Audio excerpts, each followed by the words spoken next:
Story 1. Did you hear that Jason Benson is coming to us for the 4th time? My friend Jeff asked. No, I haven't heard about it, I replied quietly. He must have already climbed quite high up the military ladder. I remember how many years ago he was just a captain, Jeff confirmed. That's impressive, I said, acknowledging his achievements. Jason Benson was considered the epitome of the all-American guy in the city. He was the best quarterback on the high school football team and a shortstop in baseball. He graduated at the top of his class and received offers from first-division universities. He did well at West Point, graduated from high school as one of the best in his class, and played football and baseball. He was a talented athlete, soldier and citizen, which I had to admit, although he possessed qualities I did not have. Usually, his success didn't bother me, but there was one problem. Even at school, he dated Sarah, who has now become my wife. At school, everyone thought Sarah was perfect for Jason.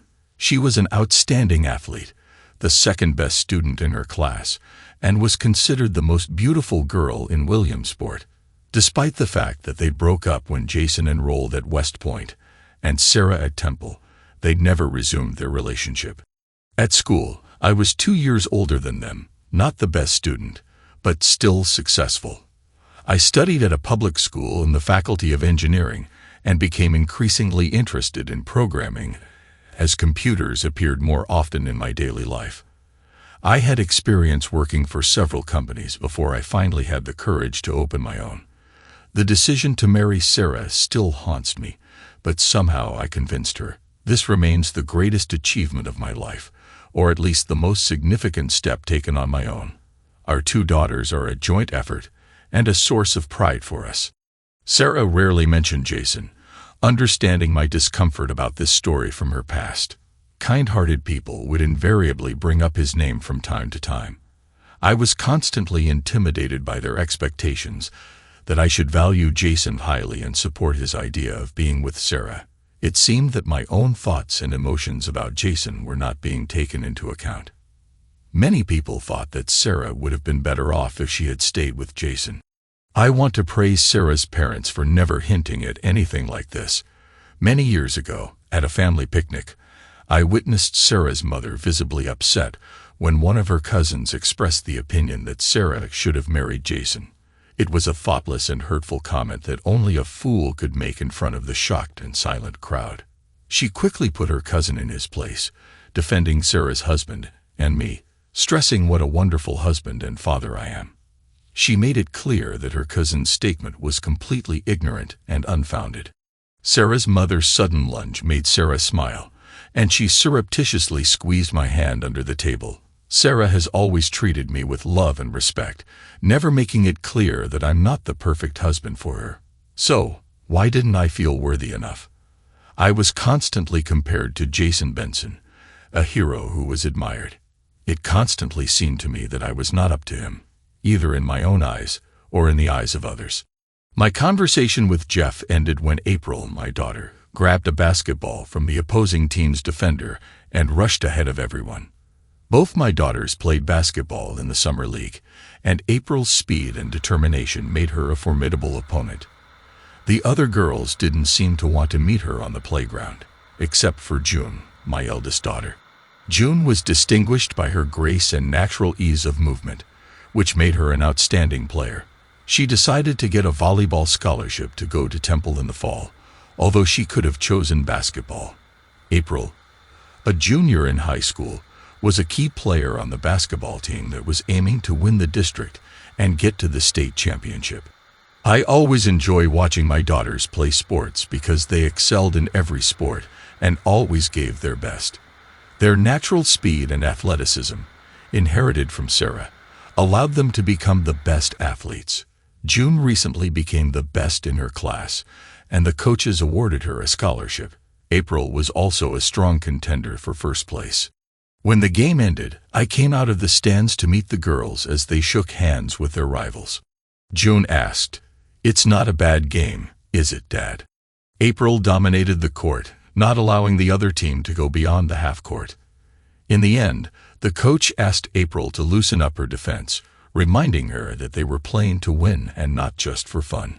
April explained that she did not want to suppress the morale of the other team by playing too aggressively.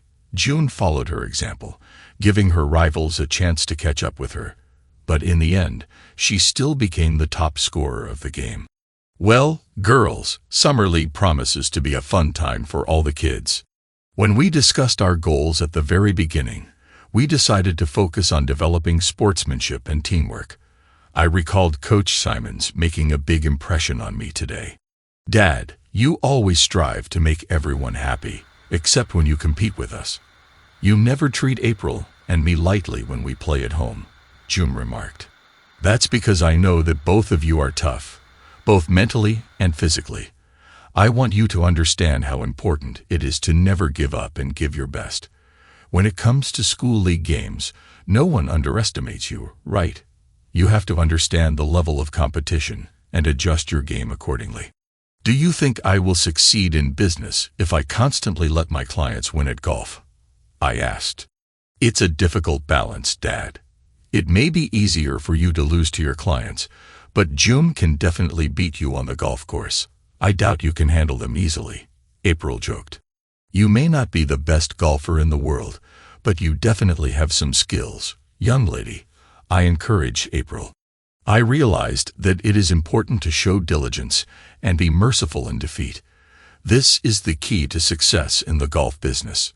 It's good that you explain this to June, Dad, because she plays so well that she can start losing customers right and left if she doesn't follow your advice, April teased her sister. Maybe she should watch you play to get some tips. When we arrived back at the house, I did not try to come up with a suitable answer. I knew that I could always succeed by coaching and teaching children sports, even better than playing with them. Sarah, a natural athlete, passed on her skills to our daughters, unlike me, who had to strain to keep up. Sarah moved easily behind us. The girls willingly shared with her the details of their day and game. When we entered the house, I was delighted with their connection. How did three amazing women end up in my life? I thought. Sarah, a successful professional in the hotel business, contrary to her parents' desire for her to become a lawyer, took up her own business after graduating from university. She quickly rose through the ranks at a local hotel and conference center, part of a large chain. Despite reaching the top job 2 years ago, she declined a promotion that would have required her to move to Kansas. Sarah, was there anything special today? I asked. You look a little more dressed up than usual, and you had to stay late. Did the top management of the corporation come to the city for the holiday? No, but you're very attentive, Greg, Sarah admitted. The day after tomorrow will be the 4th, and we always sponsor the Grand Marshal's expedition. This year, the newspaper wanted to print some photos before the parade. Suddenly, I was overcome by a wave of inner trembling. I noticed that Sarah's silence was a wake-up call for me. Sarah, our beloved golden boy and war hero, is supposed to come to the city for filming. You missed the fact that he will also be the Grand Marshal at the parade. Will he be filming with you? I asked. Sarah clenched her hands convulsively and looked around the room for other distractions. Her usual composure faltered, which piqued my interest. Sarah explained that the hotel had generously donated a room for a local military hero.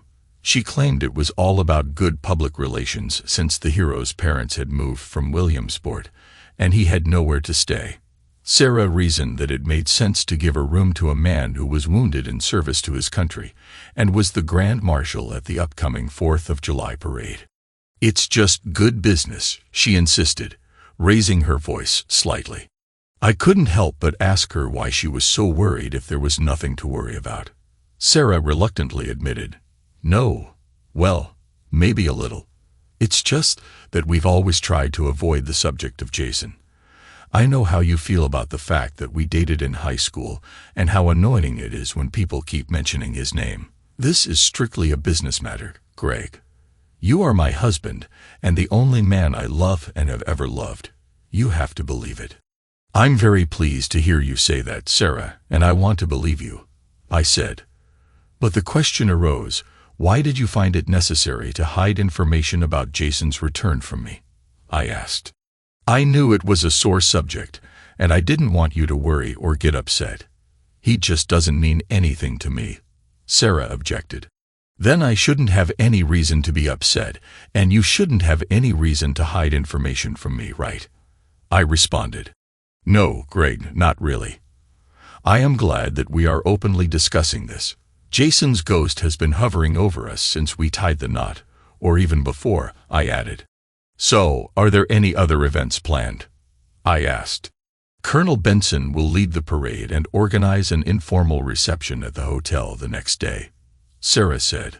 The hotel will provide snacks and drinks, and people will have a chance to make a good impression on him. Do you have a problem with that? Sarah inquired. I don't think it matters, Sarah. The piggy bank has already been abandoned. Plans have been determined. I may not be involved in this, but I can handle it if you're honest with me. He doesn't mean anything to you, does he? You're not going to look at him like a deer in headlights, are you? I questioned. Sarah reacted to my statement with annoyance, but her expression quickly changed to a smile when she caught my eye. She hugged me and expressed her love, saying, Greg, I love you so much. You are the only man who has ever attracted the attention of this heart or any other part of me. We both laughed at her playful remark. I hope this applies to everything, not just your eyes, I replied with a smile. You know that's all I have, honey, Sarah whispered softly. It's all one of a kind, and it's all for you. After walking through the living room, we told the girls that we were too tired to eat and were going to bed. They'll have to make do with the roast beef left over from last night, Sarah remarked. Too tired. June giggled. Looks like we better cover our ears. The last time you were so exhausted, you kept us up half the night. Sarah blushed and said, Maybe we should wait until the girls are asleep, and closed our bedroom door. I don't want them to get suspicious. They already think we have some kind of intimate business, I told Sarah, and we shared a moment of closeness. The next night, when Sarah was cooking dinner, I casually asked how her day had been, knowing that I was really asking about Jason and what was going on between them.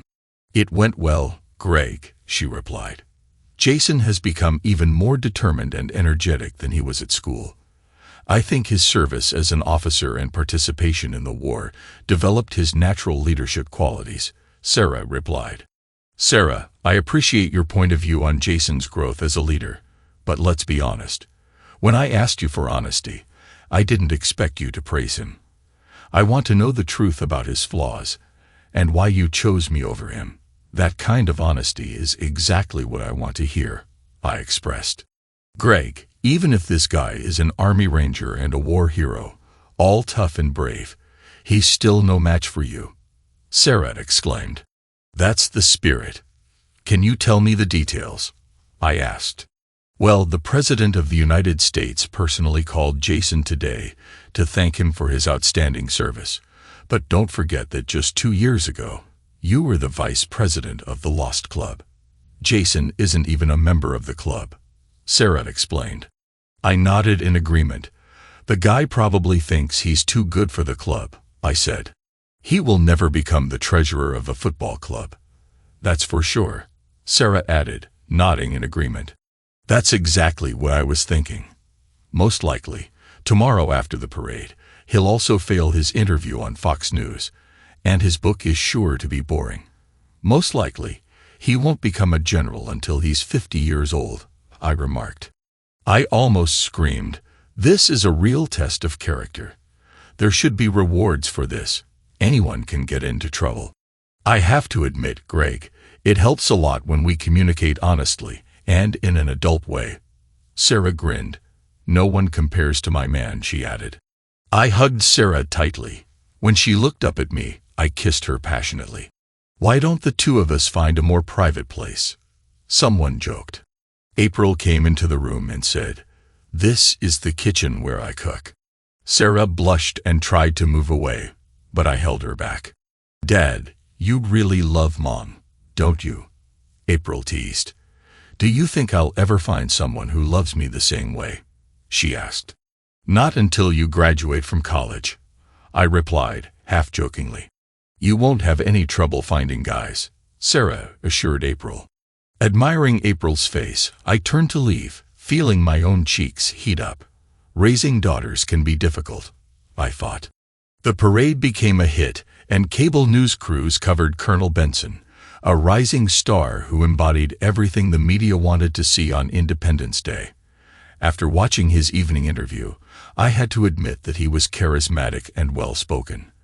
There was pride in him when he talked about being an American. The day after the parade was full of chaos. Sarah left early to make sure everything was in order for the open house they were hosting for Benson. The presence of a cable news crew staying at her hotel only added to her stress. Deciding to express my gratitude for everything Sarah does for me and the girls, I went into Jeff's jewelry store. After considering several options, I settled on a pair of diamond earrings as a token of appreciation. Jeff tried to convince me to buy a necklace, but I had already exhausted my budget and bought her earrings. While walking around the main conference room, I watched the Colonel. Despite the fact that everyone in the city seemed to look up to him, he remained humble and polite, earning my respect. Sarah effectively controlled the event, making sure everything went smoothly. The hotel had a good reputation in the city, thanks to a well-organized business. The event was supposed to end by 6 o'clock, but at 7:30, a handful of acolytes and fans lingered, unwilling to leave until the free food and drinks were gone. Anticipating the imminent end of the meeting, I slipped into Sarah's office unnoticed. My plan was to surprise her with the earrings I brought, and then pass on an invitation to a neighborhood party, where she could show off the new jewelry in front of her friends. After waiting for Sarah for 15 minutes, I decided to use her toilet. As I was finishing washing my hands, the sound of the office door closing caught my attention. My smile quickly disappeared when I realized that a man's voice was now heard in the room. The door to the room was slightly ajar, which allowed me to easily eavesdrop on the conversation. "I remember, Sarah. I can't help but tell you again, you look amazing. Just being around you is driving me crazy. You're still the most beautiful woman I've ever been with," Jason's voice said. My stomach rumbled, and sweat broke out on my forehead. I felt dizzy and had to lean on the wall to keep from falling. "This is very flattering, but please refrain from making such statements about me. I'm happily married, and I don't want any misunderstandings," Sarah replied firmly. "It was a long time ago. Let us leave it in the past," she added. "Sarah, I feel like there's still something between us. I noticed this during our work together in the last few days. And please, call me Jay," Jason continued. "I agreed to come here for the holidays just to see you again, and I have to say, it was worth it," Jason said. "Surely you wanted to show off in front of the residents of your hometown during the parade," he added. "You are a local guy who has achieved great success," Sarah expressed, her voice trembling. Jason begged Sarah to join him, as he had to leave early the next morning. He offered to express his gratitude for his contribution to the development of the country, and to her personally. The thought made me feel sick, but I held back the urge to react. Knowing that Sarah would find out that I was eavesdropping, I concentrated on breathing to keep my composure. I managed to pull myself together and calm down. "I'm married, Jason," Sarah reasoned. "My husband would suspect something right away. He would be upset, to put it mildly." "I saw him, Sarah," Benson replied. "He's not one of those who creates problems. I've had a lot of people like him under my command. They never challenged me. He won't dare tell you anything," Benson reasoned. That remark made my blood boil, but I remained silent. "Jason, why don't you stay a few more days if you want to see me more often?" Sarah asked, her tone gentle. "I can free your room from unnecessary hassle and make it more accessible." "I can't, Sarah," Jason replied. "I have to go to Washington tomorrow. It's all part of climbing the corporate ladder. I've devoted more than 20 years and a lot of effort to this cause, and I'm getting closer to the goal." Sarah asked Jason if it was true that Rangers have a rule about never abandoning a comrade, to which Jason proudly confirmed. He explained that they take an oath to always watch each other's backs, emphasizing the importance of trust. Sarah offered to go to her room, teasing Jason with the opportunity to spend the night with a real hero. Jason found her offer tempting. "Jason, I don't quite understand some things. Could you explain them to me first?" Sarah asked. "Of course, Sarah. I will be happy to explain everything so that we can move on to a sweet night," Jason replied. "Jason, why do you think you're better than my husband? Do heroes have to have medals and badges to be considered heroes?" Sarah questioned. "I'm not sure I understand the question," Benson replied slowly. "Your husband has never put his life at risk. He never served in the war. He stayed at home, supported classes for girls, and attended parent-teacher conferences. He didn't do anything courageous," Benson added. "Greg took over our daughter's soccer team when the coach was injured in a car accident, and no one else volunteered. At first, he didn't even know the rules. He spent time studying books and searching the internet to learn. Despite the difficulties and mistakes, he remained a mainstay for the team, especially for the girls," Sarah countered. "He didn't just take care of my father after the stroke, showing his love and dedication. Sarah proudly called me her hero, and Benson recognized my good qualities, despite his doubts about men who do not perform such duties." "Jason, this reaction is unacceptable," Sarah declared. "Greg worked the night shift all year to be able to attend events for the girls. The following year, he got 2 jobs to help us save up for the down payment on the house. When he found our daughter June smoking in the garage with her friends, he put her on her knees in front of them and gave her a firm talking to. June burst into tears, expressed her anger at him, and ran to her room. He stayed up all night worrying about her. The next day, she apologized, vowed never to smoke again, and then hugged him," Sarah recalled. "This is what it means to be a real family man, Jason," she remarked. "But how could you expect me to break my oath? You preach honesty and don't hesitate to demand that I give up my own," Sarah said, her tone becoming more and more dispassionate. "You claim that you've devoted so much time to your career and don't want to risk it, but what about my career and investments? You didn't hesitate to jeopardize my job and my marriage by bragging about your achievements. Do you really value me and my life so low? Haven't I spent 2 decades building my life, my marriage, my career?" She demanded answers. "After listening to your point of view, Sarah, I understand that I could get carried away," Benson admitted hesitantly. "I just think you're incredibly beautiful, and we've had some unforgettable moments. But those memories belong to you, not me," Sarah replied with a curt nod. Benson excused himself and abruptly left, closing the door behind him. I hesitated in the bathroom, afraid that Sarah would find out that I had overheard their conversation. Fortunately, I heard the office door open and close again, which meant she was gone. After making sure everything was clear, I headed to my car and crossed the parking lot, dialing Jeff's number. Later, while helping the girls in the kitchen, I anxiously waited for Sarah's return. When she finally came in, I couldn't help but say, "Sarah, I'm so glad you're home." She explained that she was busy with paperwork, but I pulled her to me and kissed her, feeling the surge of emotion. When I hugged her, my heart was filled with joy. In the end, I pulled away, unable to contain my feelings for her. "Wow, Mom, Dad looks very pleased when he sees you, doesn't he?" June giggled. "I hope my husband will greet me the same way after 2 decades of marriage." Sarah was looking at me, trying to figure out why I was so glad to see her and why I didn't need to explain my lateness. "June, I would like you to find a husband like our dad." Sarah nodded in agreement. "He is always full of surprises and loves his family very much." I took a small, beautifully wrapped package out of the drawer and handed it to Sarah. She carefully took it from me and examined it, putting the paper aside. Then she picked up the box with a sense of anticipation. She slowly lifted the lid, and at the sight of what was inside, tears welled up in 3 pairs of eyes. The room was filled with a feeling of warmth and tenderness, and the air enveloped the space. I carefully inserted the earrings into her ears, and my daughters noticed my expression. "Dad, are you crying?" June asked. I replied that these were tears of joy and said, "There is no one in the world better than your mother." Story 2.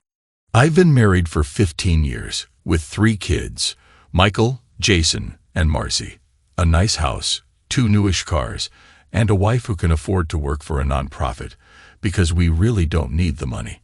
I have a job that interests me, and the workload has dropped in the last 4 years. Reasonable hours, occasional travel for work and pleasure.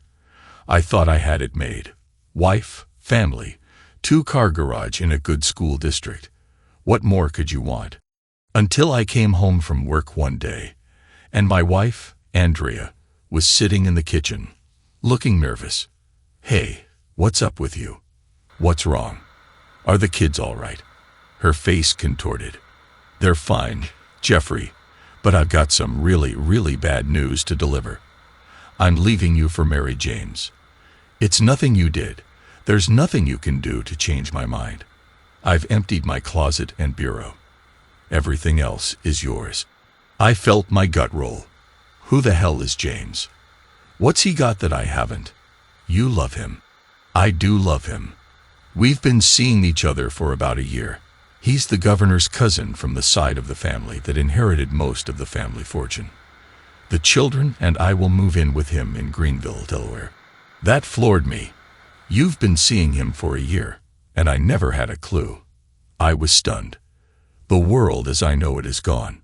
It's true then, the husband is the last to know.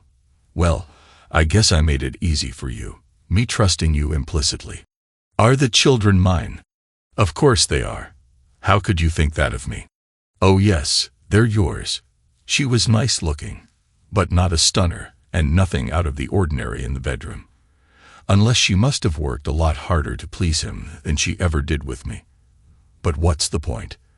The pain was turning to bitter anger, but I was able to keep control of myself. I guess I've been seeing $1 million escort.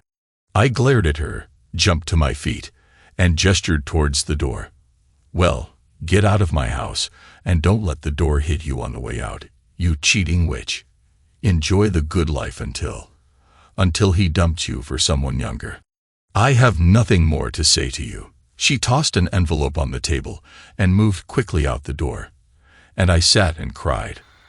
I went upstairs to lie down and saw that the children's rooms had been emptied out, including the pictures they had hung on the walls.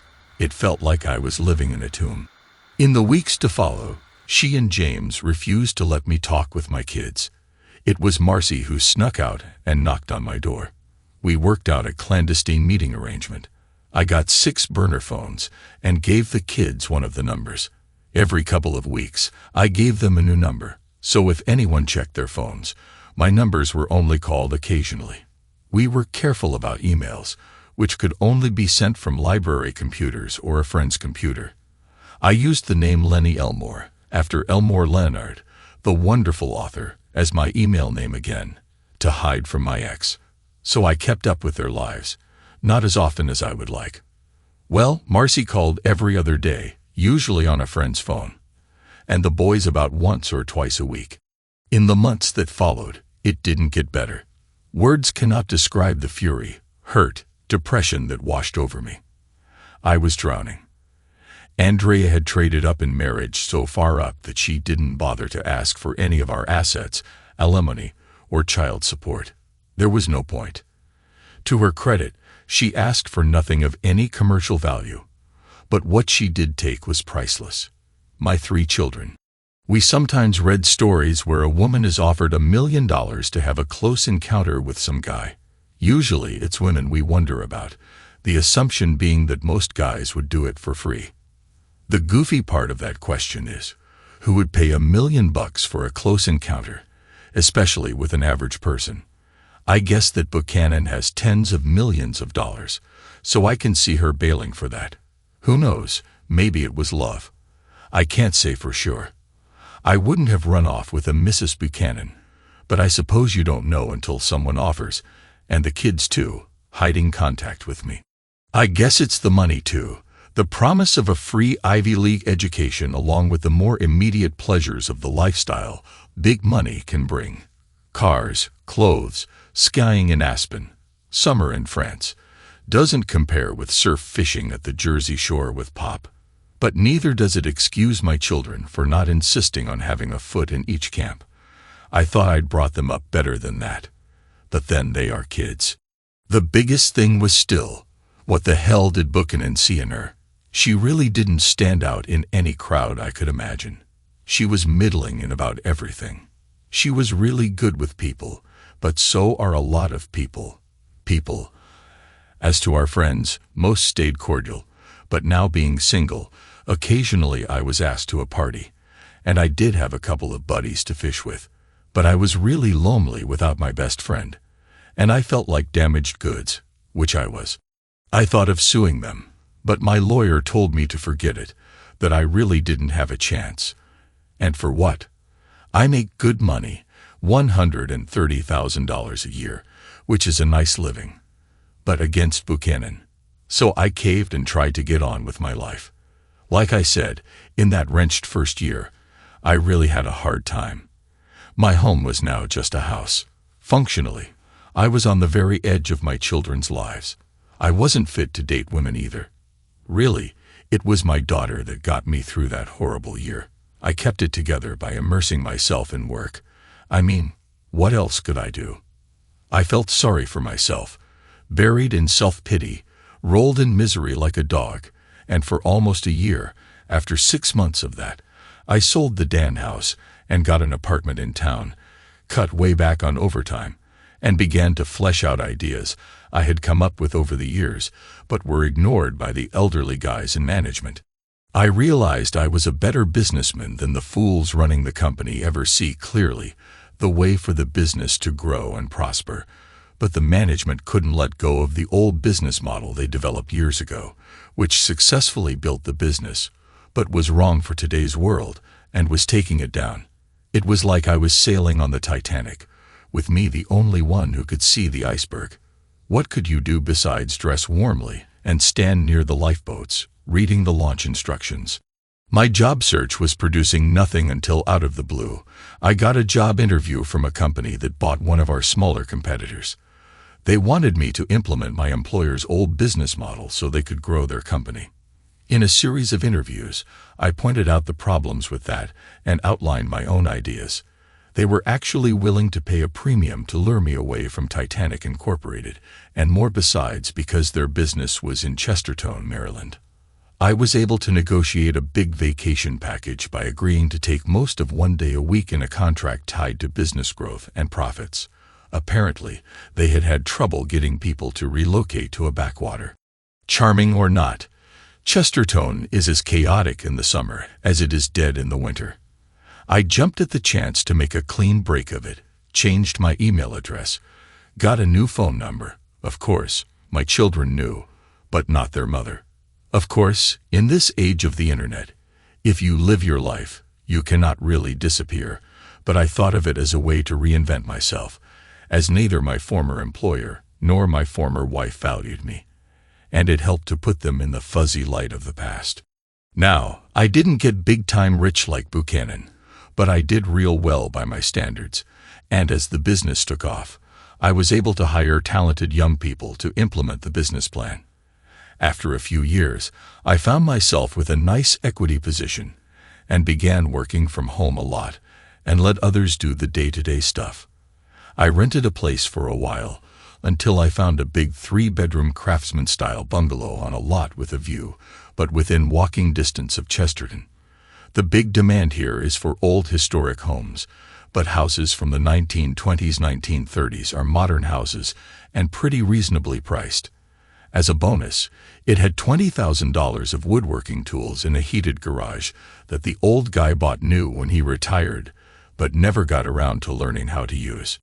I joined the local historical society, volunteered for this and that, put myself out there, as they say. But unfortunately, the selection of suitable mates was thin. I was 45 years old, relatively few single women in the 35 to 40 age group, and of the few of a suitable age. Well, I'll get shot for saying this, but the education level of the year-round residents was mixed, and the summer people were generally too high-end for my taste. One of the members of the Historical Society asked me if I could fix an electrical problem on his boat. I liked the old guy, so he and I spent Saturday on the boat, and I fixed a plethora of assorted problems. We took it out for a short cruise, and I found I liked sailing, and he liked company, so he taught me sailing. We worked out a trade. I keep all the mechanical and electrical stuff running.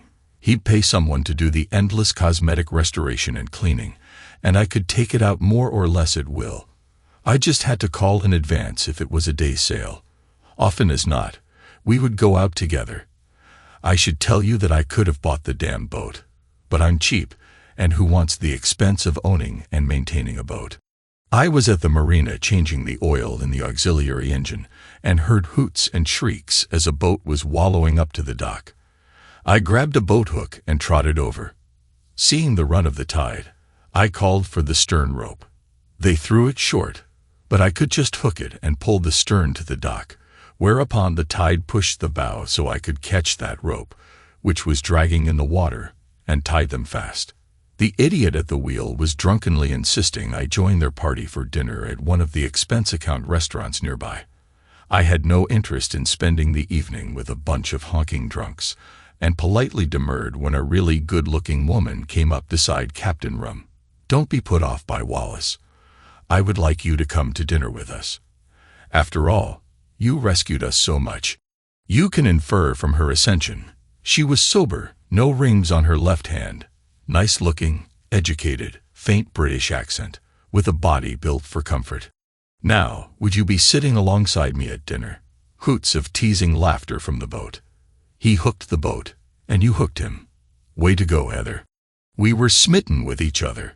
Heather was 7 years younger than me, worked in a law office in Washington, D.C., writing laws and regulations for lobbyists. She was a gorgeous thing, not Hollywood gorgeous, but somebody I certainly would pick out of a crowd. As we talked, I found she shared my politics, love of old things, the water, and reading. She couldn't have children, which bothered her years ago when she got the news, but over the years, she became reconciled with it. Me, after the experience I had with mine, that didn't bother me at all. Heather, I don't want this night to end. No strings here. Would you stay at my house? I have a guest bedroom with a locking door. Not that you need to. Got your driver's license with you. Give it to me. I handed it over. She took a picture of it with her phone, emailed it. There, if I don't come back in one piece, my mother will come after you. Can you drive me to Waldorf Sunday night? Sure. Where's Waldorf? No cabs around the restaurant, but I waved to a couple of older women I knew fairly well who were just leaving, and I asked them if they could drop us off at the marina where my car was. One of them had set me up with 2 blind dates and was delighted to see I was sweet on Heather. After the introductions to Granulia, who prefers to be called Lily, they teased Heather. Lily started in, Jeffrey is a real asset to Chesterton. I tried to fix him up with a local girl or two, but my mistake was not being able to find anybody who looks as lovely as you. We want to keep him here, so when you marry him, you have to agree to live here. Grace chimed in, he can cook, fix anything, and has a good income, plus he's nice to sweet old ladies. Heather gave it right back. Well, if he's been rejected by all the young women around here, maybe I should be careful. They must know something I don't. Lily, or more likely, you recognize what you've got there, but a very disheveled dresser. He does need taking care of. Ladies, please, I just met Heather this afternoon. You'll scare her away. We didn't have sex that weekend, but the next weekend we took the boat out, and were physically intimate, as both of us were ending a long dry spell. Physically, she was the opposite of my ex-wife. The ex was short, skinny, and blonde. Heather was almost as tall as me, nicely rounded body, and jet black-haired. She was English, her father from Avery, England, and her mother from Madras, India. Best of all, we laughed at each other's jokes. Unfortunately, she was also the polar opposite of my ex-wife in not-so-good ways. Andrea was willing to try anything you ever read about or saw in a spicy film, and willing to do it a lot. Heather liked intimacy, but she was pretty uptight. I was puzzled because she talked a good game but was really limited in the bedroom, and it wasn't getting any better. I had no trouble getting her to climax, but she thought intimate acts, outdoor intimacy, and just about everything else were perverted or disrespectful to her personally. I was about to reluctantly toss her back into the dating pool when I got an inspiration. One cold, wet day in the fall, we were walking into Chesterton one Saturday, and I realized that she was the only woman in town still wearing sandals. I wondered if she had a foot fetish. I got 2 drinks in her that evening at the restaurant and a glass of wine at the house, so she was pretty laid back. Heather, some people feel that intimacy can be gross or humiliating, and that loving people should be dignified when in bed together. I think my job is to do for you whatever you enjoy, and that your job is to do for me whatever I enjoy. Jeffrey, don't you like making love with me? What are you talking about? What we do, you and I, is love-making. You're good at that, but there's also lusty drilling and sex play. And we haven't done anything like that tonight. I'd like to play at sex. Not getting into the details, but we had a grand finish. It was the first lesson I taught her in the pleasurably long and delightful journey of how to give and get great intimacy. This year, the weather was remarkable, mild well until October, and our romance was perhaps the happiest time for me in decades. Once a week, weather permitting, we'd sail on Chesapeake Bay. Often it was warm enough to shed our clothes for a while, with no other boat in sight, and have a beer swim, and generally have fun once or twice and snuggle under a blanket as the boat rocked us to sleep, and then to make love in the cool dawn. That fall, we fell in love. Chesterton is 150 years away from D.C. in lifestyle, but only an hour and a half by car. That winter, she sold her Waldorf condo and rented a pied-à-terre in D.C., moving in with me in Chesterton. She has a somewhat flexible schedule, and most weeks spend a couple of nights in D.C., and the rest with me. I proofread her stuff, not so much for spelling and grammar, but for clarity and completeness. I would be bullshitting to say that I truly understood everything she wrote, but in the moment, I could follow it. And if I couldn't, there was a problem with it. She was a bit more social than me, but I liked people too, and we both enjoyed going out with her friends in town, my near home, and life was good. She had to go into D.C. one Sunday morning to spend the next couple of days preparing for a case, and as it happened, the town council meeting I had attended was over sooner than expected that Monday, so to surprise her, I drove to the apartment, getting there about 9:30. No sign of her, so I called, and her phone went to voicemail. I admit, having been blindsided by my cheating witch of an ex-wife, it worried me a bit. She returned my call an hour later, saying she was taking a break, but would be working half of the night. We chatted, me wondering how to ask her where she was when she volunteered it. This is turning out to be a hell of a week.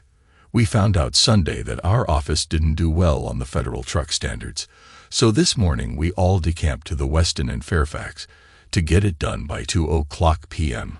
tomorrow. I'll be lucky to sleep at all tonight. The only good news is I'll be able to be back in Chesterton a day early. Oh, good. Actually, the council meeting ended early, so I thought I'd surprise you. I'm at the apartment. Oh, you poor thing. Spend the night. I should be back about noon or 1. We can have lunch. I'd normally take you up on that, but I need to get back in the morning, and you'll be exhausted. Honey, I'm so sorry I missed you. At least I'll catch your scent when I slide between the sheets. I'll be missing you. I'll take a long nap at the apartment tomorrow and be home in time for a late supper. I love you. A week later, she said, I realized I have to shut my phone off a lot when I'm in meetings or just so I can concentrate, but then I don't know who was calling. So I got a smartphone for just you and me. We can set it up so you can track me. That way, you'll know where I am. I don't need to know that. I trust you, she laughed. I trust you as well, but I have no secrets from you, and you never know. That phone feature may come in handy sometime for some other reason. So, she gave me the gift of knowledge, which wasn't so good for Adam and Eve, but for me, I checked where she was a few times, and never bothered again. We had had the biblical 7 years of good luck, and I wondered if it was coming to an end when I opened my door one Saturday morning to be greeted by my ex-wife. I wrinkled my nose and said, "You're dead to me," as I shut the door. Of course, Heather heard what happened. "Who is that?" "My ex-wife." I told her to get lost, but now she's knocking again. "Oh, how nice. Invite her in." I told her she was dead and shut the door on her. Heather glared at me. "It's my house too, and you'll be nice to her if only because she's a guest in our house. Things are obviously going very poorly for her, or she wouldn't be here." Heather smiled as she opened the door. "My husband tells me you're Andrea. How nice to finally meet you. I'm Heather, by the way." I looked at her more carefully and shivered a little. Andrea was always thin, but now she looked gaunt, with sunken eyes and cheeks. My first thought was, what the hell did I ever see in her? And the second had me wondering if she was seriously ill. Andrea looked at me warily and said, "I'm sorry to intrude. I won't be long." Heather slid right in with, "Don't worry about that. We're staying at home this afternoon. We were thinking of going out, but Jeffrey has some yard work to get done. I do so want to talk with you. Did you have a pleasant drive down?" I took the hint and went outside. "Call me when the coffee's ready," and left them to themselves. It must have been 20 minutes later Heather called. "Coffee's ready." I had put the last quart of oil in the mower and went in the house to clean my hands and pour a coffee. I sat with them as they finished their chatter. Peace came over me. I realized thankfully that I had no feelings for Andrea at all. No love, no hate, zero emotions of any consequence. And looking at the two of them, I can honestly say I was well rid of her. The coffee mugs were finally empty. "So, after all these years, Andrea, I don't suppose this is a social call." "No, it isn't. You have 2 daughters. The youngest is 7 years old and needs a kidney transplant." Jesus, what a bombshell. No, of course, I knew she and Buchanan had a daughter, but mine can't be. "You don't say. That's too bad, but as you know, I've never met this child, so why don't you go to Switzerland or wherever money can buy everything and fix her? That's got nothing to do with me." So for the second time, why are you here? My husband's shooting blanks and handing me an envelope. I knew you would be doubtful, so I got the DNA reports. I didn't have a sample of your DNA, but all of your children have the same father. She's your flesh and blood. We're having trouble finding a kidney match, and she's in total kidney failure. Jeffrey, she won't live all that long, and the doctors think you're likely a match. I'm not, or I wouldn't be here. I'm here to ask you to be checked for a match, and if so, to save her life by donating a kidney. I'll pay you anything you ask. Heather saw me starting to go orbital and put her hand on my arm, squeezed hard, and jumped in. "We need to discuss this. Why don't you email us the detailed information, and we'll discuss it and get back to you. Every day she's suffering, Andrea. Let me talk to Jeffrey. I'll call you the day after tomorrow. I promise." Heather stood up and rummaged in the desk for one of my business cards as Andrea was leaving. I couldn't help saying sarcastically, "It was nice to hear how the number of my ex-child is multiplying. Do let me know if any more pop out. Drive carefully on your way back to where you came from." I shut the door while Heather walked Andrea to the car, talking earnestly. I reheated a cup of coffee, thinking the nerve of the witch to rub her money in my face, and went out to my shop. Heather called me a couple of hours later for supper. Well, there's what I'd call a troubled woman. Her child is dying, facing a slow death, and the only best hope is a big-time favor from a guy who hates her. And that weren't enough. Her marriage is shaky. That about sum it up. I don't hate her, I just despise her. And I don't despise her for dumping me, but rather for depriving me of my children, and depriving my children of me. She thinks she has it rough, facing the loss of a kid. Okay, my kids aren't dead, but they might as well be because they aren't really a part of my life. You think the kids are really mine? I doubt she'd lie about that. I imagine you'll find out pretty quickly if they check you for a kidney match. I've got to read up on that. I really don't know anything about kidney disease, transplants, or anything like that. Did you make her any promises? Just what you heard me say about calling her Tuesday. The child is stable but not good, and Jeffrey, I'll support you whatever comes. I got looking up on Wikipedia, the National Kidney Foundation website, and found that the kid eventually dies without a new kidney. There is a huge shortage of kidneys. The best outcome is if the donor is a close match to the recipient. The kid would probably get a transplant at some point, but it would be a miserable time for her until she got one, and she might still die of kidney failure. Sunday night, I poured Heather a glass of the good wine we save for company, not the usual stuff we have on the table.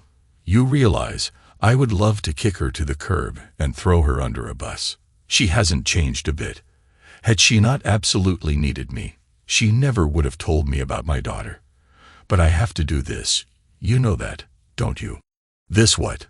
Throw her under the bus or donate a kidney. We both laughed. It broke the tension. Love, I wish the kid was okay. I wish your children were part of our lives.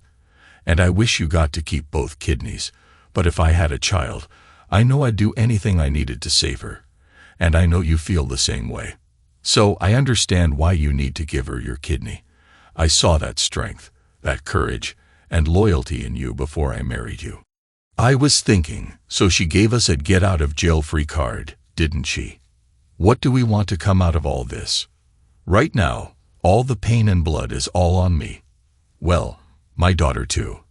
How can I get the ex and her husband to put some blood in the game? I don't know why you would care. Forget them. Focus on what you want. Do you know what you really want? No, I never really gave it a thought. Do you? She patted my arm and smiled. You need to answer that question, not me. I was thinking, when my other kids were growing up, I was working so hard to bring home the money, working on the house and cars, that I didn't get to enjoy my children much. And then they were gone. So, here's a daughter I don't know at all. I'd like to be part of her life, have my picture taken standing next to her on prom night. They still have proms, don't they? Heather nodded. I'd like to raise her as I wish I could have raised my older children. That's what I want. Jesus, Jeffrey, you want custody. She'll never give you that, and it would be traumatic for the child too. I'd be happy to have Karen on a weekend or two. That might work. I think she might give us custody. Remember the judgment of Solomon. 2 women claimed a child. Solomon decided to cut the kid in half, 1/2 for each claimant. 1 woman agreed. The other renounced her claim rather than let the child die. Solomon declared her the mother. Andrea will do the same, but I want her to have to work for it. Jeffrey, you don't believe that. You can't make custody a condition of donating a kidney. A kidney for the kid for a kidney. What are you thinking? Lots of thoughts running around in my mind right now. You're right. I can't require custody as a quid pro quo. The kid gets my kidney, but I was thinking Andrea doesn't have to know that. I had worked hard to push the rage out of my heart years ago, and did a good job of it too. But seeing Andrea and the secret child, it came flooding back. I wanted revenge on Andrea too, but I didn't tell Heather that. That night, we worked out the framework of a deal, and one of the lawyers Heather worked with offered to work it up into something nice, legal, and enforceable. Just before we went up to Greenville, I added a page at the end. Took me almost 20 minutes to find the same font the lawyers used. I wanted everything to match. Monday, she called Miriam and set up a family meeting between us. Miriam, her husband James, and my 3 older children. We stipulated that Karen not be present, which was only common sense. I went up the day before for a tissue match, which proved she was my daughter, and that I was an excellent match for a kidney donation. While I was doing all that, Heather spent the better part of the day visiting with Andrea and the children, and they got along quite well. The next day, Heather and I sat down with the Buchanans. James was clearly annoyed at the whole thing.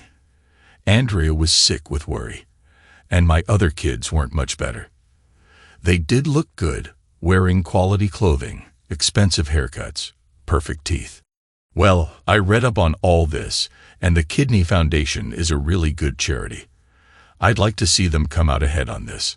So it turns out that you were correct, Andrea. Karen is my daughter, and the good news is that I'm a good match to donate a kidney for her. But what you are asking me to do is to undergo major surgery, pop out one of my kidneys, and give it to a stranger. But she's your child, said my ex-wife. No, she's the child of James and Andrea Buchanan. I waved towards them. You all left my life abruptly, and for good, and none of you ever told me about Karen until you absolutely had to. I have every reason to expect you'll cloister Karen away from me as well, just as soon as you get your pound of flesh out of me. Plus, this is all on me. Not one of you will have shed a drop of blood, not a minute of pain. I mean, you folks don't have any skin in the game, do you? Sorry, but the continuation of my genes isn't that big a deal in my life. Andrea's face was contorted in anguish. There has to be a way. We'll do anything to save her, anything you want.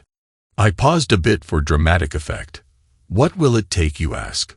Well, two things.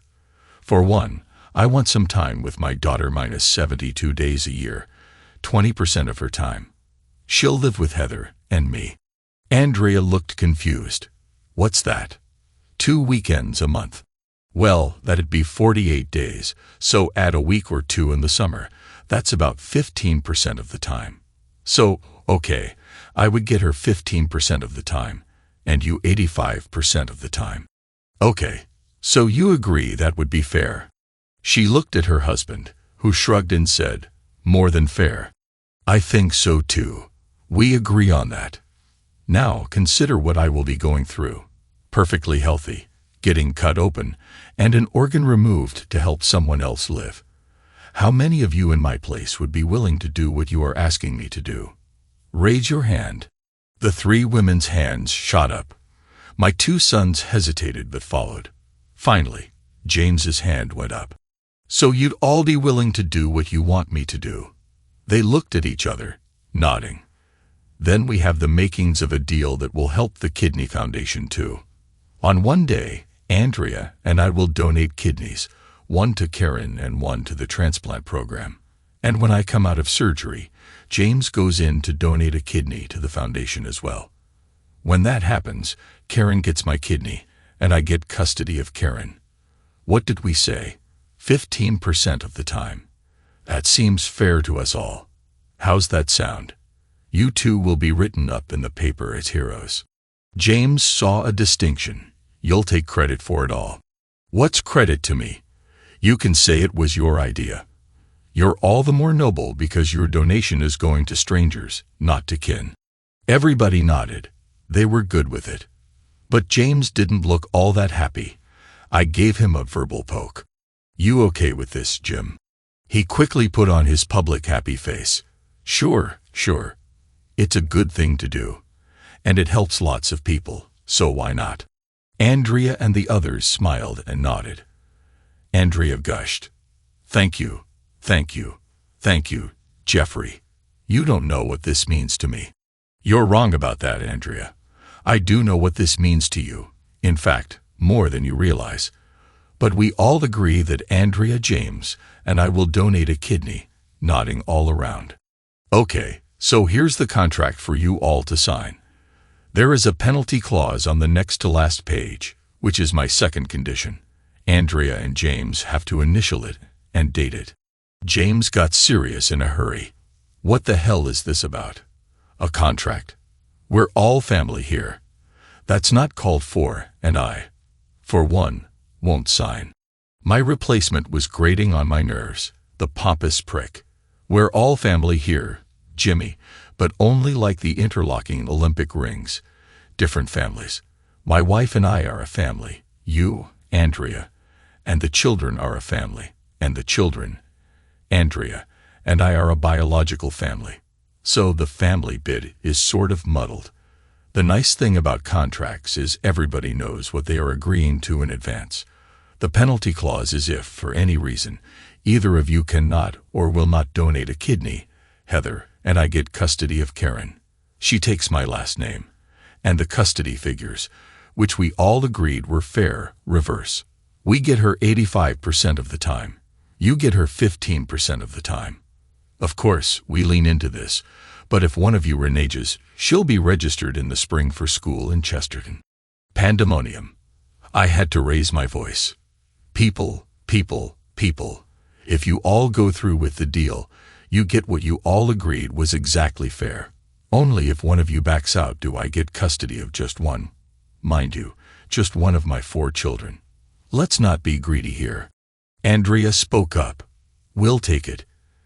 Karen lives. That is the big thing here. It's what we all want. It's win-win. She grabbed a pen and signed. James bowed. So Jeff, what happens if you don't go through with it? Andrea and I donate kidneys. You do nothing, and Karen dies. I smiled. Good thinking, Jimmy. Of course, I come out of surgery before you go in, but there might be a problem of some sort.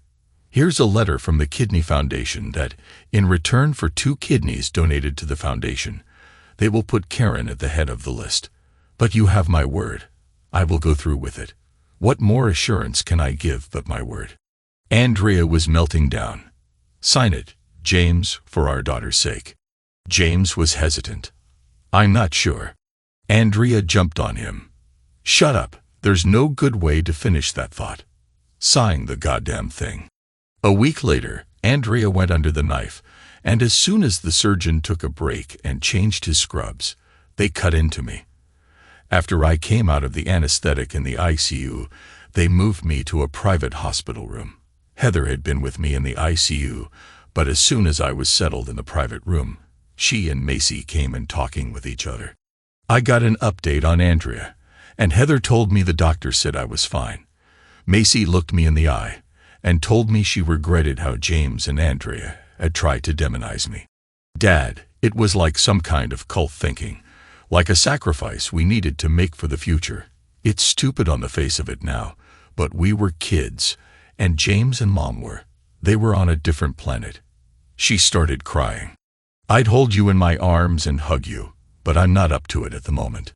Heather was right there. I can hug you, Macy.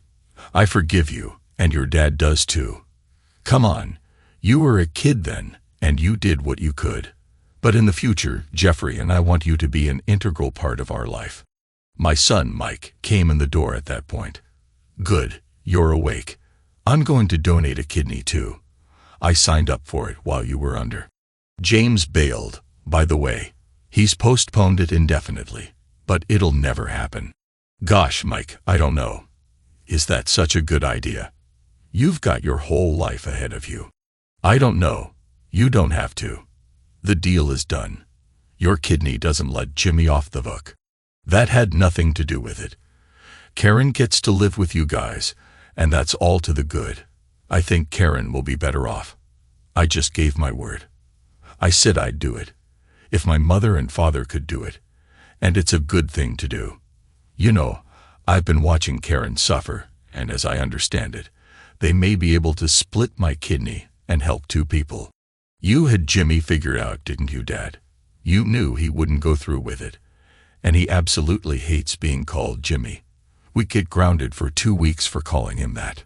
Heather was looking at me as it dawned on her how I engineered this thing. I figured he wouldn't give anybody a pound of flesh, but I didn't want to admit it.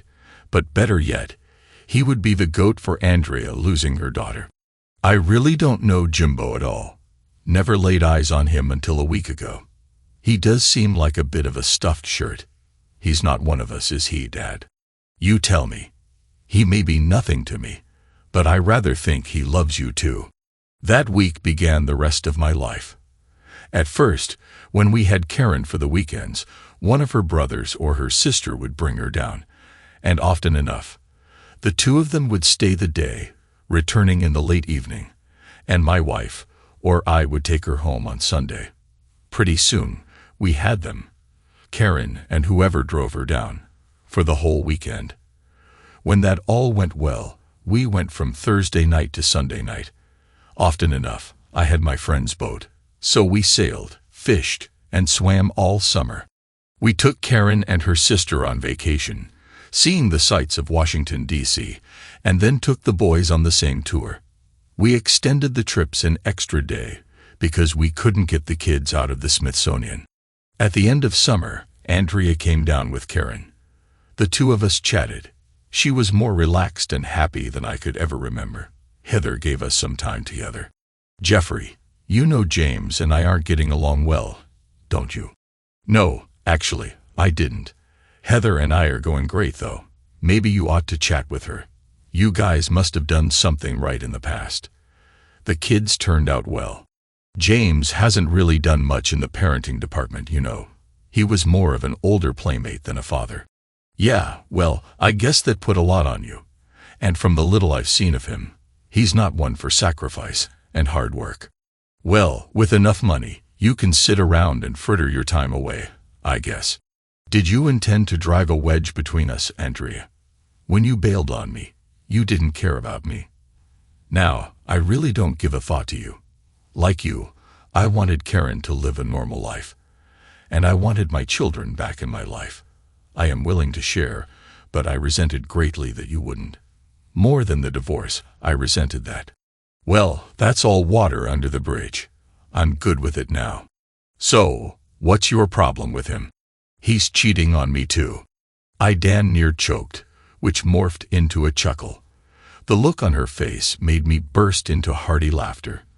You were happy enough when you were cheating on your husband and denying him his children, weren't you? You really expect sympathy from me. Turnabout is fair play. Well, believe me, I really do know how you feel, and I agree no one should have to give up a child. Better line up a good divorce lawyer. You'll still be rich, or is there a prenup? She started to laugh too. Jeffrey, you can get me laughing. Yes, turnabout is justice, but justice doesn't feel good from my end. There is a prenup, but yes, I'll be rich, but not happy. That last bit is on you. Somewhere along the line, you missed an essential fact of life. You have to find out what makes you happy and then find someone who will enable you to do whatever it is that makes you happy. Only you can figure it out and make it happen. So, what if James is not the man? Cut your losses and develop an exit strategy. Do what you did last time. Start looking. And when you find someone to be with you, someone to help you through the divorce, at least dump your second husband and marry your third. You're well preserved. Skinny is still in fashion. You've got money. You play golf, tennis, and are probably still great in bed. What are you lacking? Seriously, give Heather a call. Whatever she did when her husband left her worked for her. She can at least commiserate with you more than I can. I started laughing again. I couldn't help myself. Andrea left in the late afternoon. Later, Heather, Karen, and I walked into town for supper and then back home. That night, in bed, I told Heather about our conversation. So, you told her James was just doing to her what she did to you. That wasn't nice. Heather stifled a laugh. You think she was making a run at you? That's an old-time phrase, isn't it? Make a run at you. Don't be silly. She sees how happy I am, how much you and I love each other. Besides, I told her to talk with you. Whatever you did after your divorce worked out fine for you. She can rot in hell for all I care, I added. I went on to tell Heather how much I love her. Heather and I had as grand a time that night as one could have. Andrea eventually moved to Florida and invited us all there for Thanksgiving. She had the dinner catered, and it was awful, at least by home cooking standards. Thereafter, the children alternated going there for Christmas and New Year's, while we all got together for a grand 4th of July picnic in Chesterton. The children kept in touch with James, and to be fair, he took care of them financially. I only saw James twice after that, once for Macy's wedding, and again at Michael's wedding. When Jason married Edward, we held the service in Chesterton. James didn't reply to the invitation, but to his credit, he sent them a check a couple of weeks later. Oh, and Andrea. She spent a fortune on surgery over the years to keep her looks, but surgery does nothing to make you beautiful inside. In a few short years, she became bitter and envious. The children decided that, rather than all visit her, they'd take turns having her visit their houses for the various holidays. That way, each kid took their turn, and none of them had to see her too often. They tell me she's had a long string of lovers, but none stuck around for long. It hasn't been a happy life for her. Me and mine. I'm good. Thanks to everyone who took the time to listen to today's stories. If you enjoyed it, please consider liking and subscribing if you haven't already. Feel free to share your thoughts on the events in the comments below. Take care.